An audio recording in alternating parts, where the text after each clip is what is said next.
Good evening, good morning, good afternoon, wherever you are in the world. Welcome back to Social Convos. I'm your host Diego, together with my co-host Jean-Luc. Jean-Luc, how have you been? Uh, I've I've just wrote a 5 page essay for our executive assistant on how to schedule my calendar for the next 5 or 3 months. I've been like I'm going on a rampage. I've cooked a meal for my family today. I did exercise. I followed all. I'm in a You're glowing. very You're glowing. yes. You're I'm you're in a I'm good I'm mood. really glowing, and I'm just like how before I go to our guest. How about yourself? I've been doing pretty good, I'd say.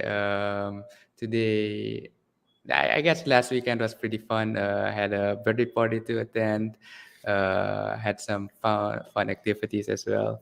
Um, and yeah, not much different, just going through the daily motions, but I'm glad we're back here. So today's going to be a fun episode, about, I guess, with everything going on in the world, getting a seasoned I perspective might be a good change of pace. So why don't you go ahead and introduce our guest? Yeah, we're gonna have some senior advice. Like it's one of the things people always tell us. Talk with people who have been through life, who have experienced a lot. And I think today's guest is kind of the definition of a lifelong learner because he's here on the podcast with us. He's probably the oldest guest we've had so far in age. I don't think in mindset. In mindset, he might be one Yeah, of the youngest. And exactly. I was just about to mention, just the 5 minutes before going on, yeah, like so much yes, good and I stuff. think I think he has one of the things that when I grow up, you're like there are certain things that you look forward when you see other people, and you're like, I hope I get to that phase of life, Wait, and did you I'm gonna say just when I grow up at this stage in your life?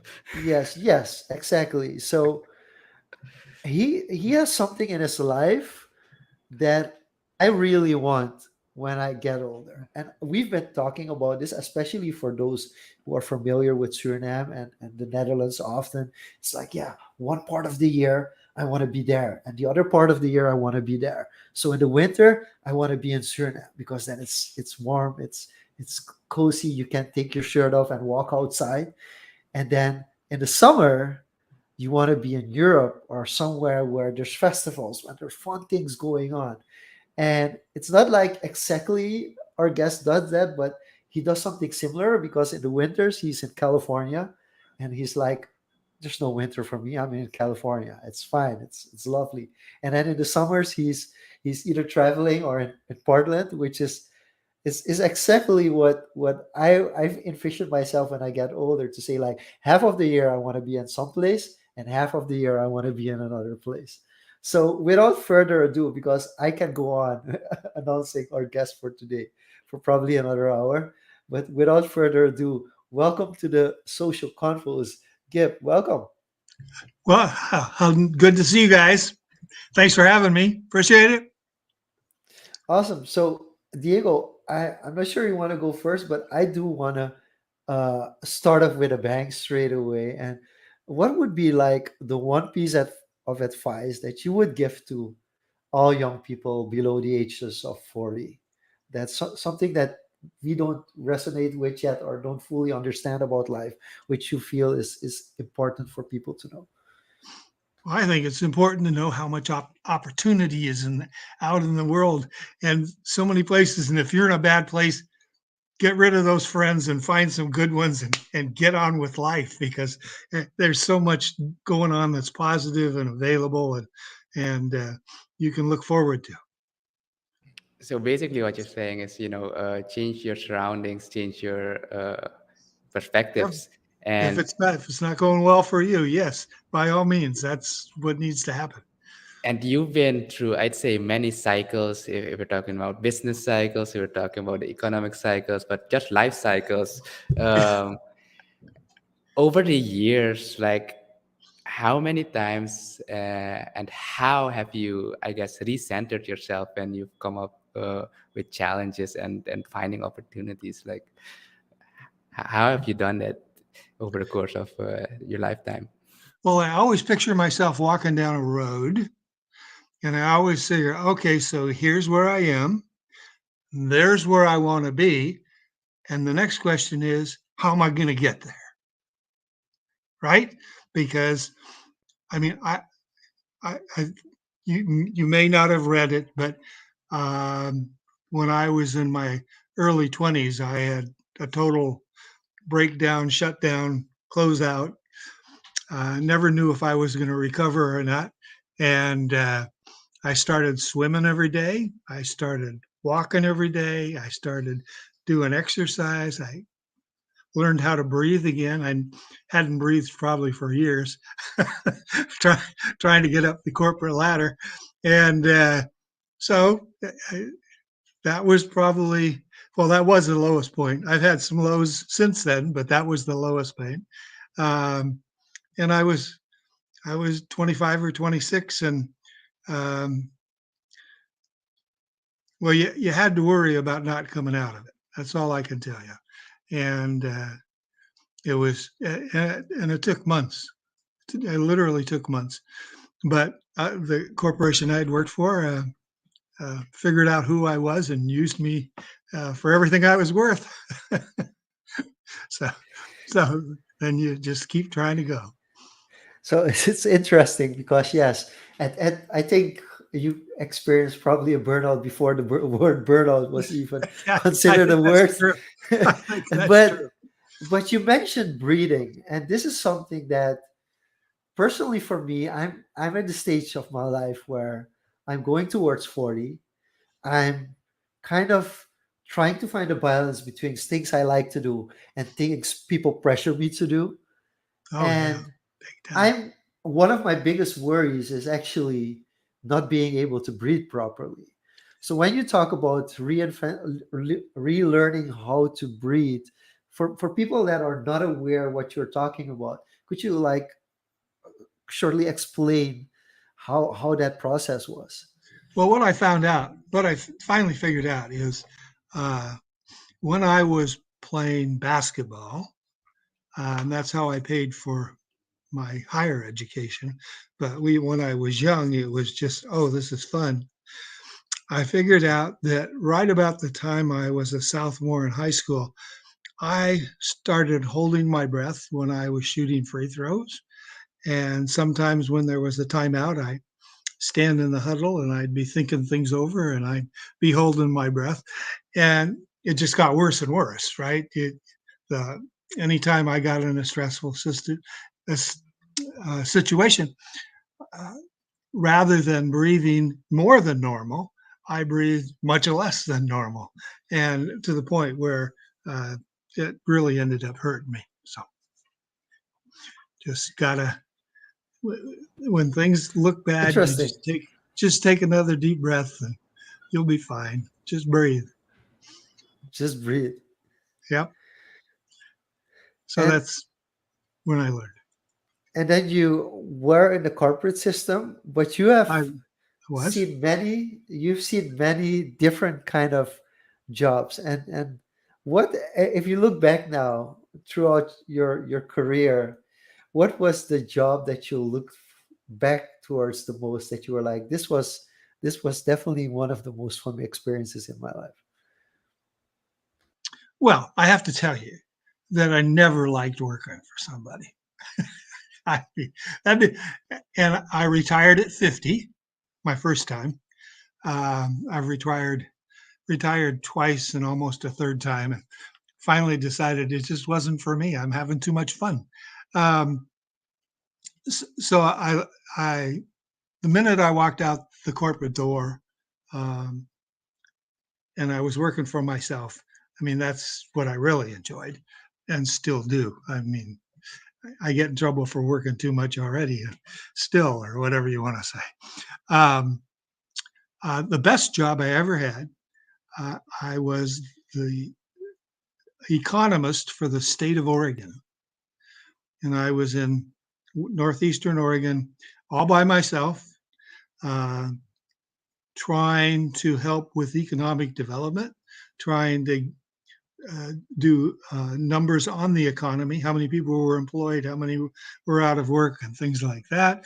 Um, I testified in lawsuits. Uh, yeah, I mean, it was a very well-rounded job. And then my next job put me in the top 3% of state government, and I was in the director's office of the Department of Human Services, which was a real high-profile job. And then not too long later, after I left the director's office, I was running a budget office. I'm sorry, I'm telling you too much, but you got to get the storyline. Yeah, we got to get the full storyline, of Now, course. Go ahead. context is Go ahead. important. So I went out and I was running a budget department, and I got fired. Now, I really didn't get fired technically because there was a massive layoff and I was the one chosen. But it really worked out well for me because the very next thing that happened to me is I started negotiating contracts with defense attorneys. And that taught me a little bit about negotiating. And so that capsule, that what would it have been? 7-year period, 6, 7 year period, maybe 8, comprises a whole roller coaster, but it put me in both ends of it, put me in great situations that have fueled my life after work. There's the story. That's all I gotta tell So, you. so you had quite a, like, I'd say, active youth, doing basketball, sports, active lifestyle. You're also taking a step back to, when you need to recenter yourself, walk, and you've also served in the military. And like, what's one thing from that service that you took away and you basically apply, like that requires a lot of discipline. I mean, I can only imagine that, but like, what's something you say, oh, this is underappreciated and that everyone should at least serve? You hit my morning talk to myself yesterday. Okay, so I'm ready to write a short story, short article about the healthiest breakfast you can have in 8 minutes. Okay, so I put the oatmeal in the microwave, turn on 2 minutes, do 2 minutes of stretches, goes off. I hit it for two more. I stir it, hit it for 2 more minutes. Do 2 minutes of push-ups. It goes off. I stir it. I put 2 more minutes in. I do 2 minutes of squats. It goes off. I open the door so it can cool off, and I go out and I do 100 high knees, and then I come back and eat my breakfast. You couldn't have a healthier breakfast. I mean, seriously. Wow. I was not expecting that. This is like right there, and That's very confronting, to be honest. and I owe that to the military. I learned that in the mornings that when I was an enlisted man, the drill instructor would come in before chow and say, "Get out here, guys! Get your bunks made. Get out here!" And we'd go out, and that's almost what we do, except for I didn't have to steer the cereal. We're good. I think that's something you should definitely try in my routine, an 8-minute breakfast. That's just an awesome idea. So okay, so again, before we go into, because one of the things we're definitely going to discuss is your book, which is kind of an eye opener for especially people who want to get the most out of their life, also trying and taking effort. So, but before we kind of dive into the book, there is one person that you given a shout out to, and that's Mr. David Eastman. Oh, yeah. And and you're actually saying like, hey, big part of my success, or at least the foundation towards my success, was laid by him. And you talk a little bit about uh, graduating college, and I think one of the things is that in current society, being a dropout is kind of being like popularized, but without taking into perspective that like the people that are being popularized for being dropouts drop out of the highest possible tier of universities where most people can actually not get into if they wanted to. So it's kind of a kind of a misconception. And You don't talk specifically about that, but you talk about also having him kind of as a support to actually going through college and going through life. So in short, what did David Eastman kind of do for you that you do feel like you should share with the world as well? Well, I was not a very good student. I think I before they made it popular, I think I just had too much energy going in the right places and the wrong place. Well, no wrong places, mind you, but the right places, and doing way too many things. Um, and I couldn't read.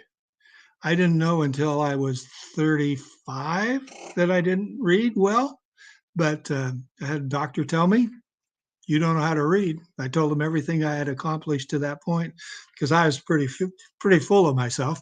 And he said, "I don't care what you've accomplished, you can't read." So at any rate, he fixed it up so that that I now read every chance I get. So that doctor served me well, and I now have prisms in my eyes, in my glasses, uh, because I'm no longer young enough to force my eyes to focus. So, but I learned a lot there. David Eastman came to the university when I started my senior year, and I had to finish a year of Spanish. Okay, and so I got through the first term, and I knew there was no way anybody with a reasonable mind would give me a grade to get through the second term, and I needed it to graduate. So first, and this is not stuff I normally do. There's like 3 times in my life that I've done things that it's not at first normal. Okay, so I grew up in a Catholic military family, and you did what you were told. I mean, that's the answer. So I was still there mentally, but for some reason, I decided this guy seems to be pretty nice.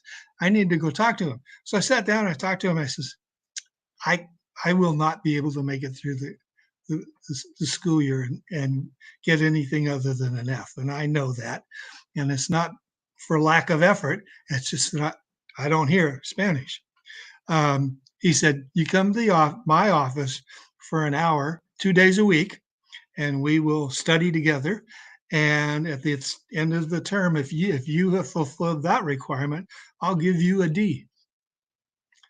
I got my D, and I graduated, and I got into the next phase of my life. And I was very fortunate. I mean, that if they had held me around for another year or so, uh, I might not have finished, and I needed to finish. And having finished has treated me quite well. I didn't know it at the time, but it's opened lots of doors for me that otherwise wouldn't have been as open. They might have still had a crack at them, right? But they were they weren't as open. So at any rate, so that's David Eastman, and I would love to have him listening to this cast and someday get to talk to him. I look for him probably once a year, maybe even less often than that, like every 9 months, more often than that, I guess. Um, just because I'd love to find him and to be able to thank him and tell him what a big impact. Now, here's a real quick follow up on that. Uh, I was traveling in Spain with my girlfriend. A guy helped us find our Airbnb. The next day, we're walking down the main street of the town in Spain, Granada, and I see the guy that helped us find our hotel, our Airbnb. So I wanted to buy him a beer. So I asked him if I could buy him something, and he said yes. And we sat down at a table, and I carried on a conversation, or the three of us carried on a conversation for over 30 minutes, where I asked the question because I knew Spanish. He gave the answer. I couldn't hear it at all. She had 1 year of French. She heard it and told me what the answer was. I'd ask him the next question, and we went for over half an hour. So I you know, I did have something. It No, was a that's good half quite hour. that's Yeah, it was a quite good half interesting. hour. It just goes to show like how one person being the right place at the right time can have a quite minimal impact long term. Oh, Uh, yes. and it's just a small thing in the moment maybe, and once you look back, it just compounded the efforts Oh, it compounded does. over time. Yeah, bigger and bigger. Yeah, very much so. Fortunate guy. That's me. Interesting. So now you've done. I'm actually curious. Like, what could you elaborate on not being able to read? I'm trying to imagine what that must be like. Like you said, until your 35th, the Yeah, the I was almost 35. Yeah. 35, yeah. Um, Like, yeah, how do you go through like 1/3 of your life, or half of your life, and then not have oh that yeah. realization? Like, Oh yeah. And then get to. And then wow, okay, now I gotta read all the time. Um, well, I should have probably known it much earlier on because I know like in the fourth and fifth grade, I would read words backwards. Okay, like instead of dog, it would be God. so is Okay, it kind of something similar to dyslexia, or? that's correct. That's correct. Then not only that, but my eyes see at two different levels. So the left eye is seeing two lines above the right eye. So you can imagine how disruptive that is. Oh And wow. so when I was tired, that would that would be the end of my reading. When I was not tired, they the eyes would be forced in the right direction and I could read for 10 or 15 minutes. Then I'd end up with a massive headache and that would be the end of the reading for the day. So that's just the way it was. And I didn't realize that something needed to happen. Wow, that must have been quite a challenge to overcome. And I guess once you fix it, what's the first book that comes to mind that you kind of like enjoyed reading after, after that period? Well, I know one of the first ones I read was Think and Grow Rich. I mean, that was just had a great impact on me. But I started with some pretty easy stuff. Like I went back and I read a couple Hardy Boys, and so so I mean I thought that that'd be a fitting thing to do. Let's read some of this stuff you never had a chance to. So That's awesome. Because I mean, you kind of need the entertainment purpose as well, a little bit. I was wondering indeed when I, of course, read the title of your book. I was already thinking like, is there an inspiration? Of course, it's kind of different. I think your approach to your book was very different from Napoleon Hill, for instance. oh But yeah, um, I do see some similarities in the sense of you're trying to help people to understand that they do have options in life. Where I do think there's a massive difference is that um, you also will go towards qualities. And now I know we can't just fully discuss the book, but one of the things that you kind of mentioned is having certain qualities to kind of jumpstart your career. And for me, I'm not sure if you should see that as like a quick win or like something that you can quickly acquire, or that these are more skills towards who you are as a person. So looking much more towards yourself, your personal DNA, and figuring out like, hey, these are the qualities that can help me succeed in life. So if people are like struggling, they're in the downfall, like you were mentioning, like mid 20s, and you're kind of you feel like you're at the worst place in your life at the moment. Like what what are like skills or things that can help you get out of that? well, I've already mentioned the fact that if you're surrounded by people that are telling you no or a bad influence on you, you got to get away from them. I don't know how you get away from them. It can't be easy. Okay, I'm certain of that. But you got to you got to move up in the world, and you got to be associating with people where you want to be, not not where you are. Okay, so uh, and just a brighter outlook on life. It's tough to have a bright outlook on life right now. I mean, just everything or everything, at least everything we're told, right? We're not told the great things some of the people are doing, right? We're mostly told what the bad people are doing or what's bad about the world or how things are going horrible. It's like, I it just, I, I, I did not read the news for a zillion years. Well, first of all, I couldn't at the beginning. That's fine.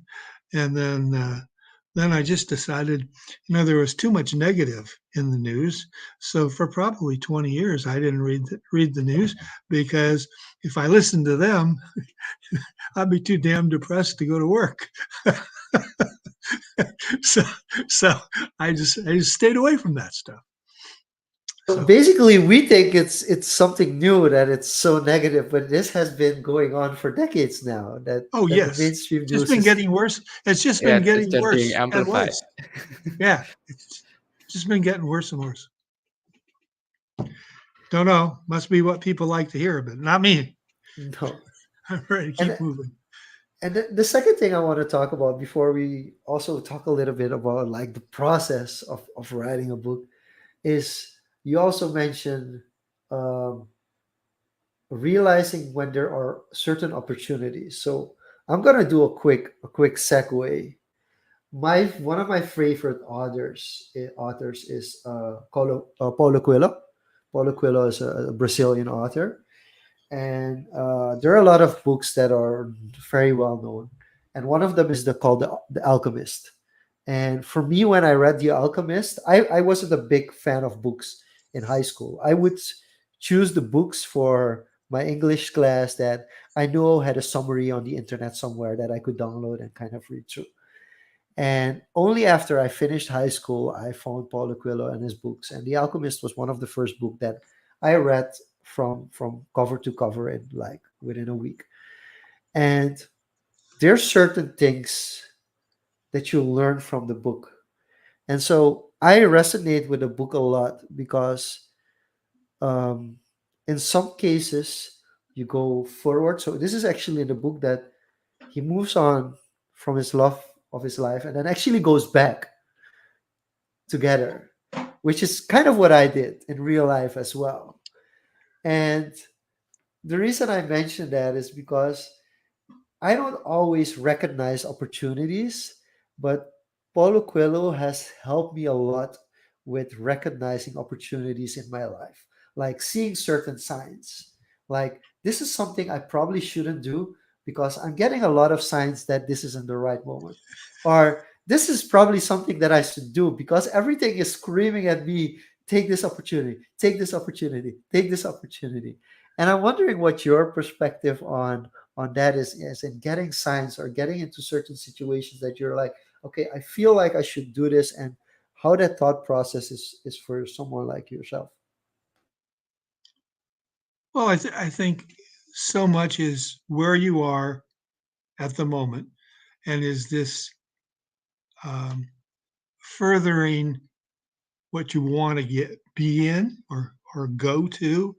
Um, Most of the things that have come to me, and I've had tremendous opportunities. Let me tell you, I I, I had I've had at least three where um, I can't say someone. Well, maybe I should say someone smarter than me because there are awful lot of people smarter. I know that uh, could have taken much better advantage of, but some of them I tried, some of them I didn't try because it was either a good time for my kids or it was not a good time or whatever as we were going through life, right? Um, but because you just to take an opportunity and destroy your life is not a good idea. I mean, there's a lot of reasons to take a good opportunity, but that's probably not the best one. So most often, opportunities involves taking a step up, one way or the other. Step up, and if people bring you in the room and tell you this great opportunity, and they say, but you have to be an intern and not take any money for the next 6 months. That's probably not the opportunity. If the person wants to abuse you that much, that's probably not the opportunity that you should be thinking about. I mean, I've seen so many people run into that kind of situation. I ran into it at least once. And it's like, nah, I don't think so. I got this lifestyle. I'm supposed to put bread on the table and a roof over my kids' heads, and that's just not the right opportunity for me. So that's one trick I've seen, that people try and sell an opportunity that is not, in my view. Now, you can get some actors probably tell me that was the way they got into some studio or something, and everybody has their own trip. This is we get one, and this is it, and we got to do the best we can with it. So just beware of charlatans. You don't want to get involved. Again, you want to deal with people that just a little bit going the right way better than you are, and learn from them and ask them questions and see what they've tripped over. Just Does that answer your question? Is that fair? I think there's an answer. I want to dive into that because I have a similar take, but quite in the opposite direction. I think you mentioned it in the last part. Like, I would take that opportunity, and I have to be honest, I wouldn't take that opportunity now. Like where I'm currently at in my life, if somebody would ask me to take a pay cut for something, I would be like, okay, but there are many other opportunities for me at the moment. I bet. Whereas as a student, and I would be working for somebody that I really, really look up to, and I wanted to learn from that. I would take the internship. Oh, Yeah. when you're a So student, it's a whole yeah. different ballpark. But when Yeah. you're like committed and you're already kind of a respected professional in your field, yeah, that's when I would say definitely I wouldn't jump up at the opportunity because there are better opportunities for myself. Yeah. I bet. No I, doubt in my I mind for both of you. I think in that case, it's like a trade-off, right? When you're a student, there's not much, if you look at it in two scales, there's not much in the one scale yet to, balance out to offset the risk of the opportunity That's right. You and got it. going out. But as you progress in your career, there's more added to this side of the scale, like your family, your job. So that trade-off kind of plays a role in would you take the same opportunity at that stage in your life or not. So it's I think it's a balancing game, and it comes with risk management. And as we've talked with Gip, and Gip is has also seen many types of growth and investments, from real estate to franchising, and to recently starting quite a few businesses in the internet space. We'll get that in a bit later. But how has, going from corporate and taking that step to developing and investing for yourself, how did that switch happen? And how did you, I'd say, grab the reins of that opportunity?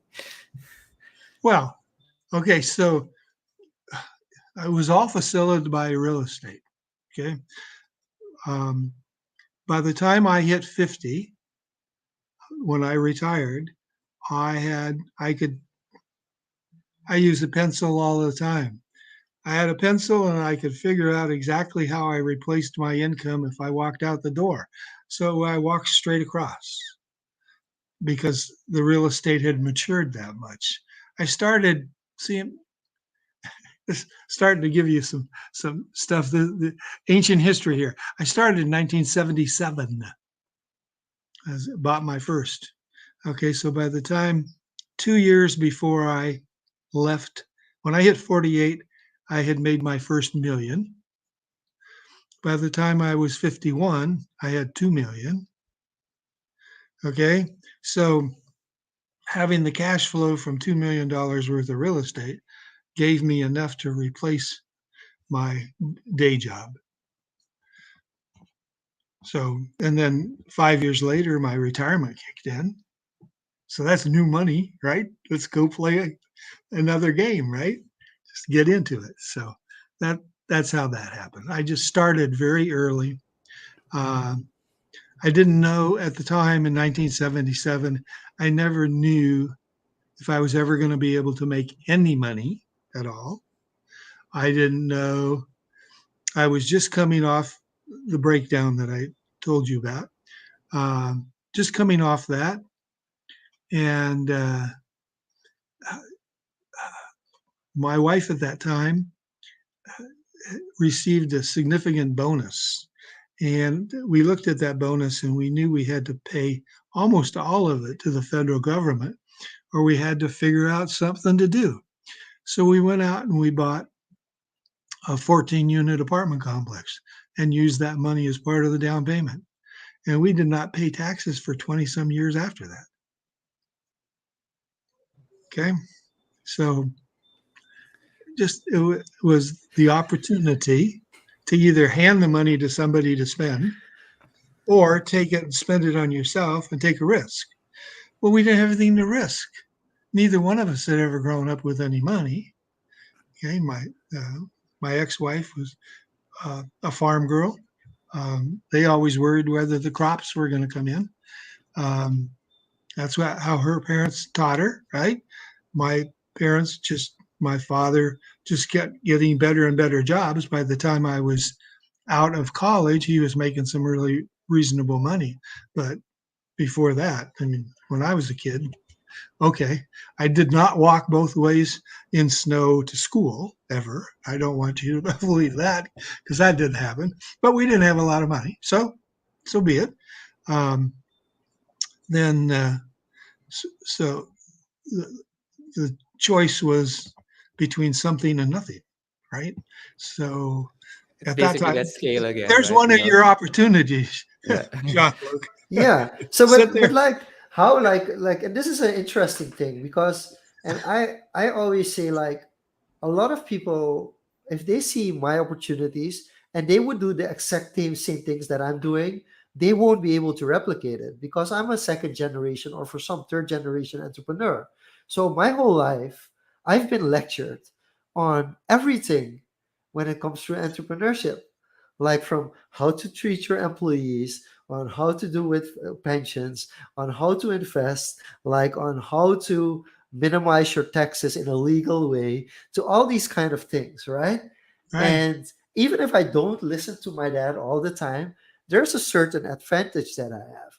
But I, for instance, have no idea how the US tax system works and the federal system works, for instance, aside from reading all about it online. So my question would always be like, for people in general, how do you find out this information? Like, who tells you that, hey, listen, you can pay it all back to the feds, or you can do a down payment for the house and kind of leverage that money in that way? Who tells you these things? And like, and I understand where you're gonna go with this. Be surrounded by the right people, but like, who are the people that can explain these life lessons to you without before the internet was as popular as it is now? Oh yeah. Aren't we lucky with the internet? I mean, you can find most of these answers that But way. also more noise.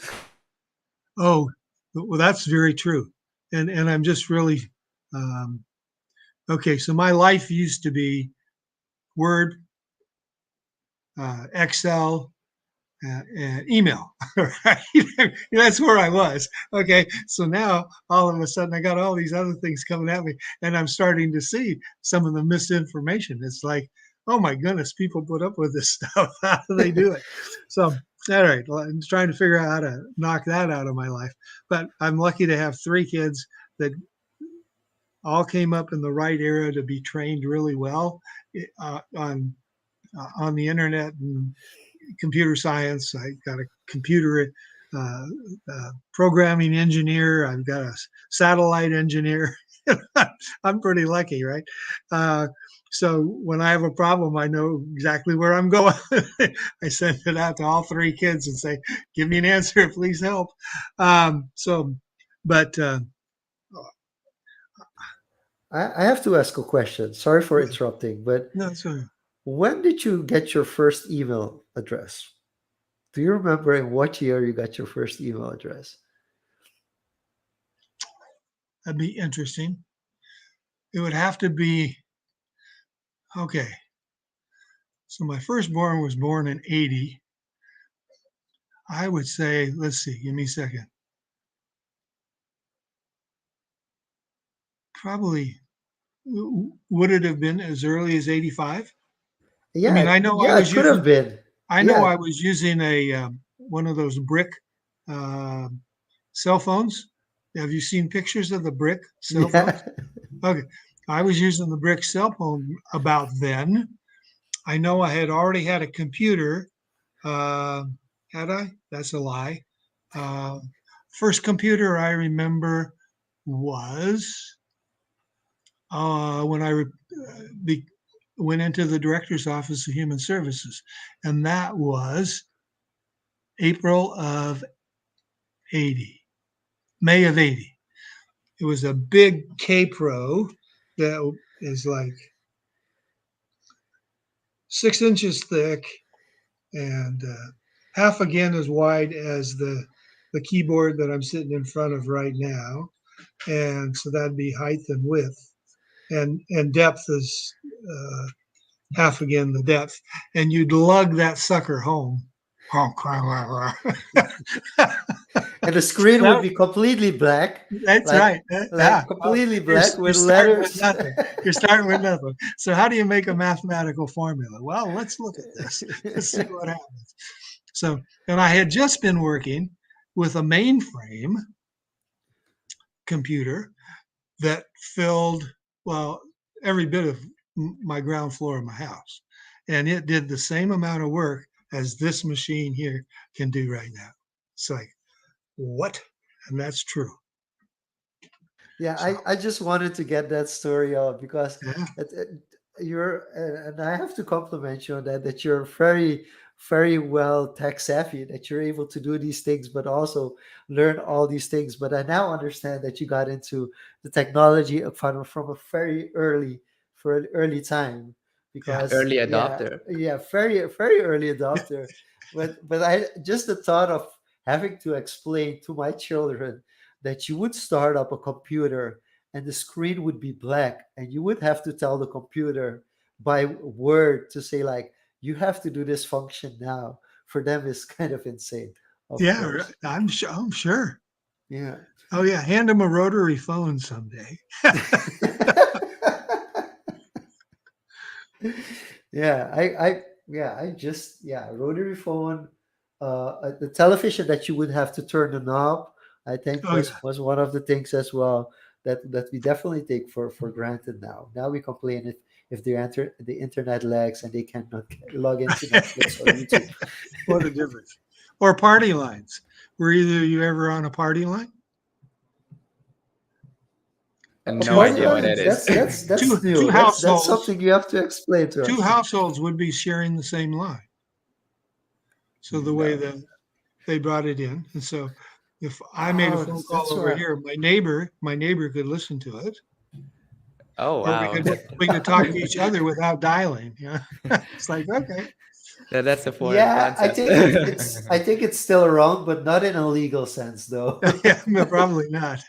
No, we had one of the first dial-up systems that I remember, but that was already mid 90s, where we had dial-up internet, and then if somebody would call or interrupt Yeah, then if the somebody would internet call, connection just it would interrupt the internet connection. And it was the awfulest thing because I was downloading a file of 40 kb, like of 40 kb. I'm not talking megabytes, I'm not taking gigabytes, I'm talking kilobytes. I was downloading a file of 40 kb, and my mom took up the phone to call, and I had to re-download that whole thing. hey, Yep. no. But coming back to basically your timeline, I'm happy you also gave us that timeline. You started early, took a risk with your then wife to go into real estate, Yeah. and 20 plus years, basically having the patience and just, conviction and waiting that out and just, living your normal day to day life at Oregon State. And then as you were nearing retirement, near 50, basically that early investment, like 20 plus years earlier, kind of matured into finally getting some cash flow, and now you're basically post 50 started to compound and using that early cash flow to go into different businesses. So how did you then pivot from after your retirement and having this cash flow from early on? How did you pivot that into more opportunities, identifying businesses, identifying franchises? Uh, like how did you build that over time then? Okay, so um, this was all happening right at the end of my uh, working for someone else. Um, like 48, 49, I hit $1 million. Uh, then a friend of mine uh, was a, is a retired dentist now, but he was an active dentist. And he and I were having lunch one day, and he said, he said, "You're going to retire soon. Would you help find me a, a, a larger office to rent? You've been in real estate a long time." I said, "Okay, I'll look for you."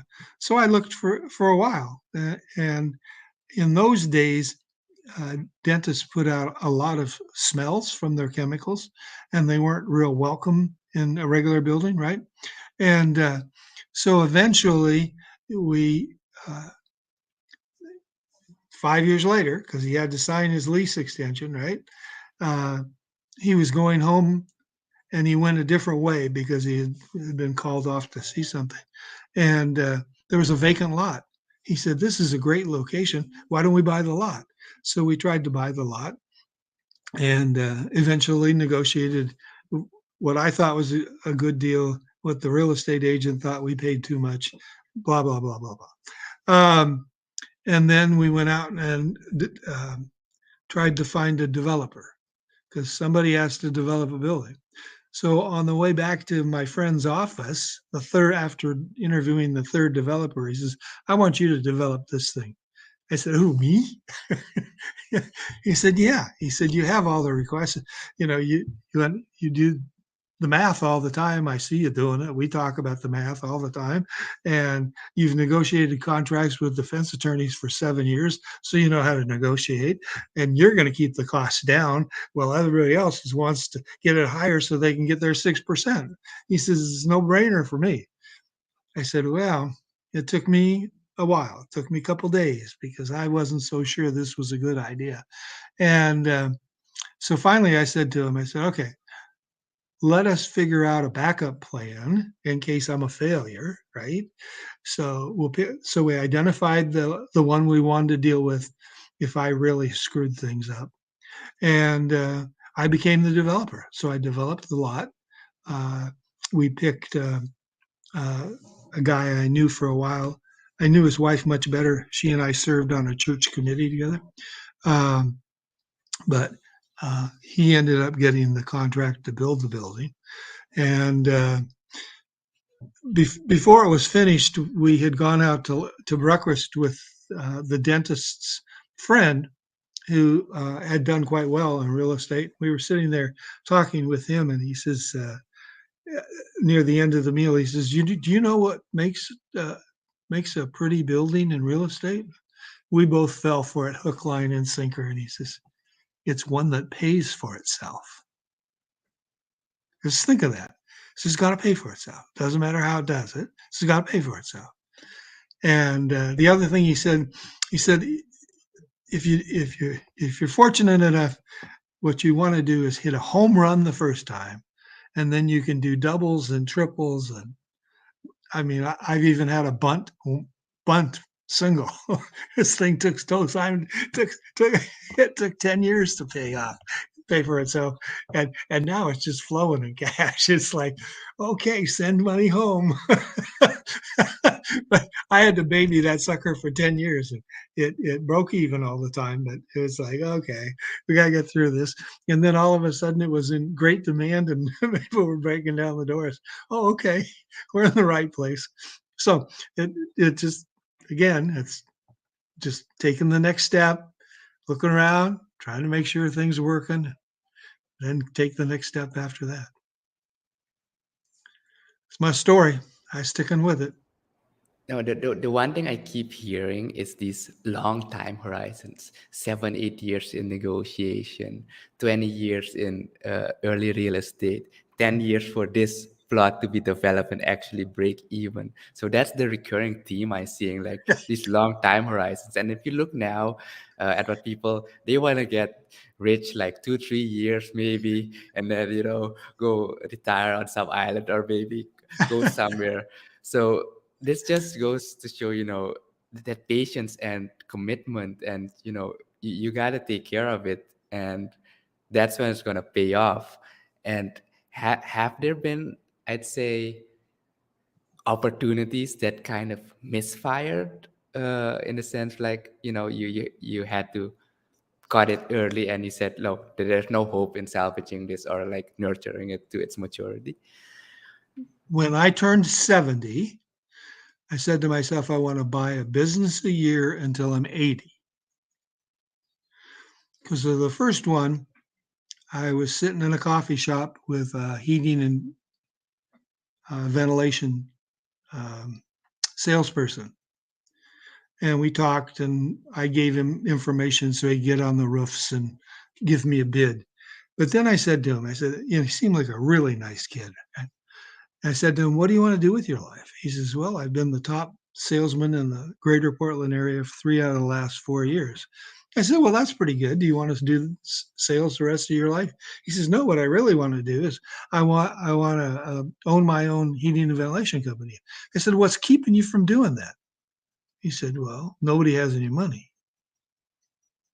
I turned to him and said, you have $100,000 now. Let's go find a business. So we went out and found a business. This is the first year, right? Talk about hitting home runs the first year, right? At any rate, he and I reviewed 3 different businesses and turned them all down. The fourth one looked good enough to try it. We put $100,000 down on a $400,000 business. And I was talking to him yesterday, and he thinks we're going to hit 3.5 million this year. So that was the first one. So the second one was a neighborhood newspaper that I thought just was so enjoyable that surely people would enjoy this. Had a good, down here in Palm Springs, it's one of the most popular newspapers in town. So I had that as background. And so I kind of fell for that one, and I took it in, and I worked it for 3 years. And March of 2020, March of 2020, my numbers said it's going to break even.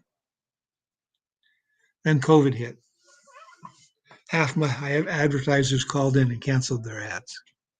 So by May, I shut it down, refunded the money to the people that had paid in advance because I didn't want them to get hurt, and away from it.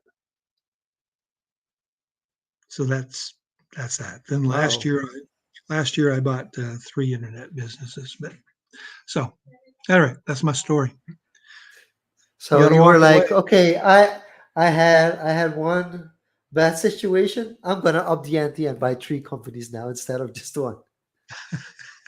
Well, that's just work that way. So Okay, that's awesome. okay. So now I have to ask the question, of course, at what point, where in the life cycle did the idea come up? I'm gonna write a book.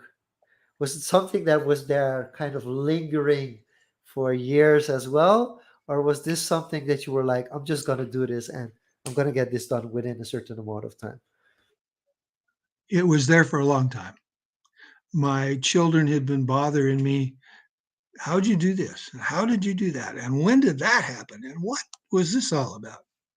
So I wrote it down, and it was sitting there. It had been sitting there probably 8 years, and ended up talking to a person about getting it printed, and said, "Yeah, okay, it is time because I've been thinking about it for the last couple of years, and it's just been bubbling up more and more, and I want to get this thing printed. So let's do it."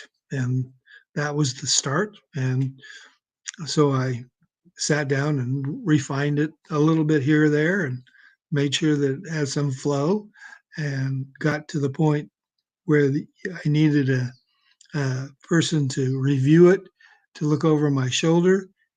And I got someone who just really understood what I was trying to say. And I think she did just a phenomenal job of putting the book together. She made the book. You wouldn't recognize it, but it says all the same things, just a whole lot better. Just she cut parts out of this chapter and put it over here in this chapter, and it did all sorts of things. And I couldn't appreciate her more. So that's what made it happen. The magic of editing. And this is just another, I'm going to repeat this, 8 years of time horizon spent on developing the book. True. Yeah. Yeah. Okay. Here's the one you're really going to like. Okay. So I'm sitting here working, and it was Sunday. So today's Tuesday. Okay. So Sunday, I'm sitting here working, and I'm trying to figure something else, because really, I'm around 15 million now, and I really want to get to 100. I mean, I want to be worth 100 million. Okay. So, and so I was just trying to figure that out, and then I did a pencil. I said, okay, if I was worth 2 million at 52, and then at 68 I was worth 30 million. What's that mean? So that means 28 divided by whatever the number is, and you guys are faster probably than I am now, but I knew the number. It was like 28 million over 18 years or something like that. It came out to 1.3 million. I said, hell, I'm trying to be making $1 million a year. I'm at something like 600,000 now a year. But I made $1.3 million over a year, over an 18-year period. That's pretty damn good. I feel pretty good about that. So my ex-wife, who is still she takes care of the books on all the businesses. I mean, we're really good friends. I don't check her more often than I used to. So she says to me, she says, well, you kept saying the only reason you were finishing that was to keep promises to the people that invested in you. And I said, yeah, well, that's true too.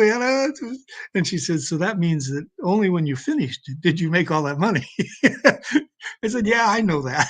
Don't bother me with realities. I just knew I made $1.3 million a year for 18 years. That's not as bad. So did better than I thought I had. But I did keep everybody No, home. it's really it's pretty impressive, and I have to be honest that I really don't, and that's probably my situation where I've been in quite some time. I really don't care that much about net worth and money, and I'm only now getting to a point that I feel like, but money is time, and I don't have enough time. That's right. So, and this is like the weird situation which I never realized in life is that when you become more scarce, you get more wanted. So the True. more I say like I don't have time, the more people are like, yeah, but I need you, I want you.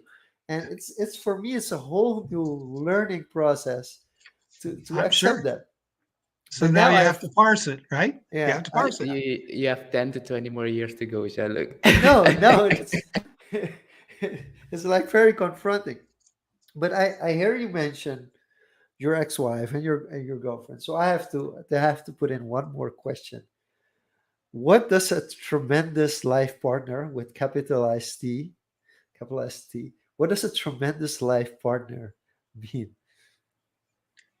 Well, uh, the flow is so easy, just easy. Um, she actually, I lived at an address in Portland for probably a 4-year period, maybe, and she actually lived 2 blocks away from me. I didn't know that until I met her. Uh, and our relationship just flows. Uh, We've been together 11 years. I think I got my nose out of joint once in 11 years.